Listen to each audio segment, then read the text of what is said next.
Assalamualaikum warahmatullahi wabarakatuh, Bapak Ibu Guru semuanya. Selamat siang. Yang saya hormati Bapak Kepala SMA Negeri 8 Tambun Selatan, Bapak Ian Alfian SPDNM. Yang kami hormati rekan-rekan Wakasek dan juga Bapak Ibu Guru yang hadir pada pertemuan siang hari ini.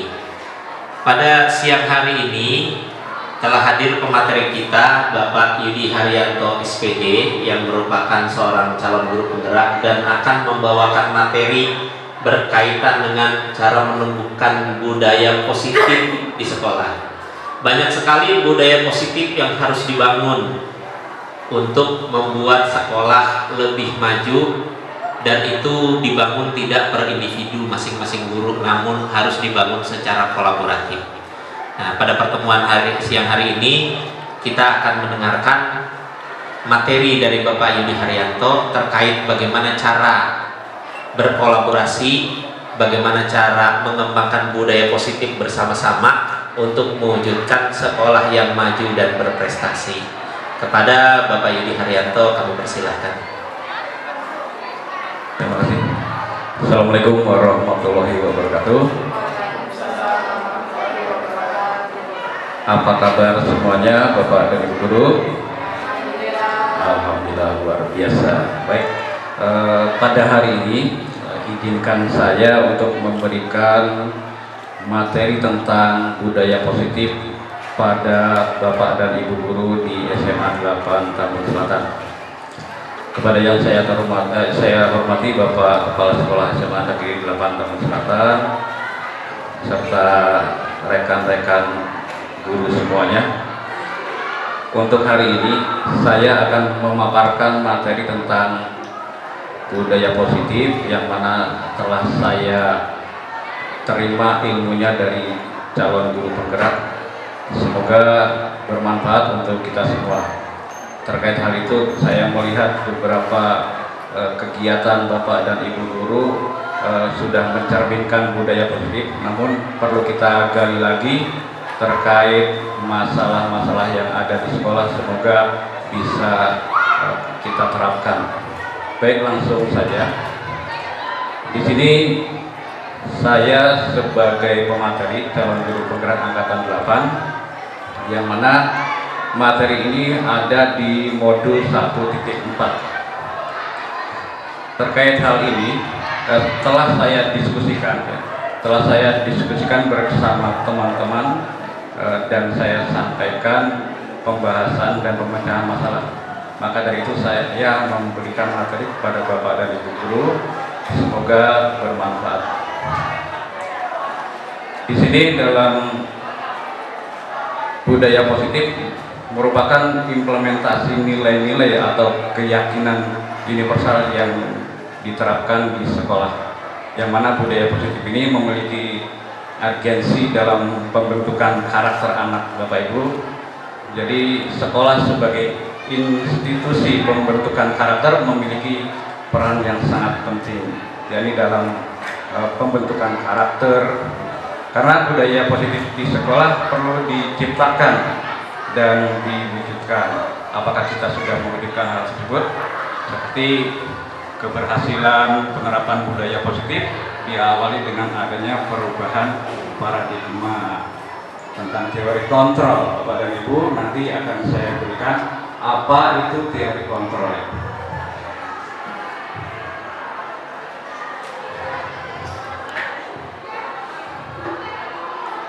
Berikut makna disiplin.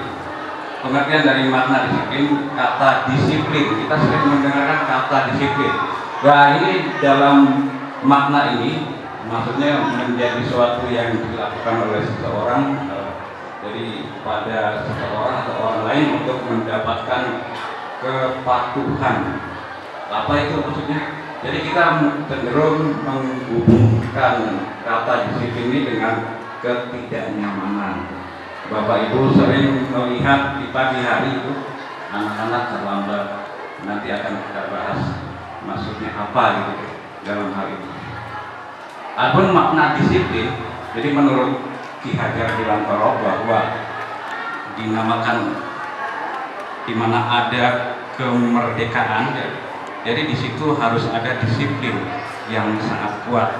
Dalam arti sungguh pun disiplin itu bersifat atau self disiplin, yaitu dalam arti kata kita sendiri ini yang menjadikan kita dengan sekeras-kerasnya, tetapi itu sama saja.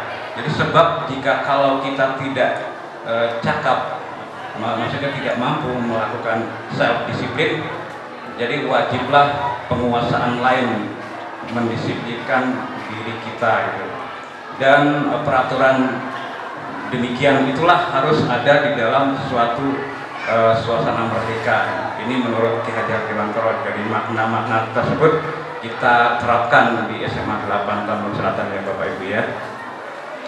Jadi makna disiplin, Ki Hajar Dewantara menyatakan bahwa untuk mencapai kemerdekaan atau dalam konteks pendidikan kita saat ini menciptakan murid yang merdeka, syarat utamanya adalah harus ada disiplin yang kuat.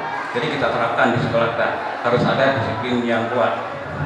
Jadi disiplin yang dimaksud ini adalah disiplin diri yang memiliki motivasi seperti motivasi internal. Yang mana jika kita tidak memiliki motivasi internal tersebut, maka kita memerlukan hak lain untuk mendisiplinkan kita sendiri. Itu maksudnya seperti motivasi eksternal, karena berasal dari luar bisa atau bukan dari dalam kita sendiri. Jadi kita harus menerapkan makna disiplin tersebut. Berikutnya ada 5 kebutuhan dasar manusia ini yang perlu kita perhatikan. Menurut Dr. William Glasser adalah dasar makna manusia seperti yang pertama, bertahan hidup. Kemudian yang kedua, penguasaan. Yang ketiga, kasih sayang. Yang keempat adalah kesenangan. Dan yang kelima adalah kebebasan. Itu semua harus kita terapkan dan kita miliki dari karakter-karakter itu. Jadi 5 kebudayaan dasar manusia itu harus ada ya Bapak dan Ibu, khususnya untuk kita semua dan anak-anak. Adapun dari posisi kontrol, dari hal tersebut mempunyai pengertian dan ada kaitannya dengan 5 posisi kontrol Bapak Ibu. 5 posisi kontrol itu menurut Glenn Gesser dalam bukunya Restitution atau Restructuring ya, School Disciplines ini, yang pertama adalah penghukum, yang kedua pembuat merasa bersalah, yang ketiga teman, yang keempat pemantau, yang kelima manajer. Jadi nanti kira-kira Bapak dan Ibu guru posisinya di mana gitu ketika menghukum anak dengan menuduh anak kamu kenapa, harus ada alur-alurnya. Yang pertama penghukum, jadi siswa tersebut kita hukum dengan alasan jelas. Jadi pembuat merasa bersalah, posisi kita menuduh anak kamu begini, kamu tidak boleh begini. Jadi posisi kita berada di situ. Sebagai teman membela, gitu, posisi kita ada di situ. Kemudian pemantau, ya diam saja, hanya mantau saja sebagai bukti, dia sebagai posisi pemantau. Sedangkan manajer itu sifat-sifatnya sudah jelas, dasar-dasarnya jelas, bahasanya sopan, kata-katanya halus, dan dia memecahkan masalah. Ya, sekarang kita di posisi mana gitu kan? Kita di posisi mana? Mau menempatkan di mana? Gitu. Jadi tinggal kita melakukannya. Akan tetapi ada beberapa tahap, Bapak Ibu. Proses itu harus kita jalankan. Bisa dari posisi teman, bisa tergantung pada segitiga restitusi. Yang mana pengertian segitiga restitusi ini, posisinya kamu tentu punya alasan jelas melakukan hal itu. Kemudian ada cara yang lebih efektif untuk memecahkan masalah, kebutuhan kamu apa gitu kan. Kalau masuk ke dalam keyakinan kelas yang telah kita tentukan. Posisi kontrol dari segitiga restitusi. Segitiga restitusi itu kita mengadakan tanya dulu, bertanya kepada siswa kamu tentu punya alasan mengapa melakukan hal itu. Kenapa kamu terlambat? Jadi ditanya dulu, adakah cara yang lebih efektif untuk mendapatkan apa yang kamu butuhkan? Kamu sebenarnya di keluarga atau di rumah itu ada siapa saja gitu? Kok bisa terlambat gitu ya? Nah, ditanya dulu prosesnya. Setelah ditanya baru langsung ke menstabilkan ini. Kita harus memberi dasar-dasar atau memberikan mental anak agar kembali gitu ya. Kalau sudah kita tekan, kita harus mengembalikan mental anak agar kembali ya. Kemudian memberikan contoh-contoh yang jelas. Jadi sebuah contoh yang baik kita berikan kepada siswa. Jangan kalau ada anak yang bicara, Pak dia itu aja terlambat, maksud kadang ketika anak itu salah melihat temannya terlambat, dia masih bangga, wah ada temannya gitu. Nah, itu perlu kita arahkan kembali. Jangan mencontohkan hal-hal yang salah. Iya. Baik ya, saya kira itu saja. Namun di sini kita harus memahami bahwa dalam kasus ini kita berpikir mengenai kebutuhan dasar murid ya. Pada saat mereka berperilaku yang pas.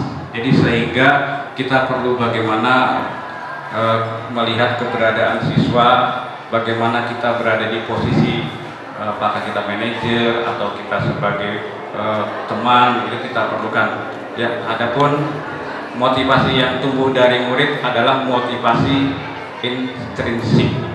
Ya, Bapak dan Ibu guru, demikian paparan dari saya. Mudah-mudahan bermanfaat. Terima kasih. Yudi Haryanto, SMA 8 Tambun Selatan. Assalamualaikum warahmatullahi wabarakatuh. Waalaikumsalam warahmatullahi wabarakatuh. Ya, kasih tepuk tangan semuanya. Terima kasih atas Pak Yudi yang sudah menyampaikan paparannya. Semoga bermanfaat untuk kita semua. Terima kasih juga kepada segenap dewan guru yang sudah berpartisipasi aktif dalam kegiatan kali ini. Sekian dari saya, undur diri, mohon pamit.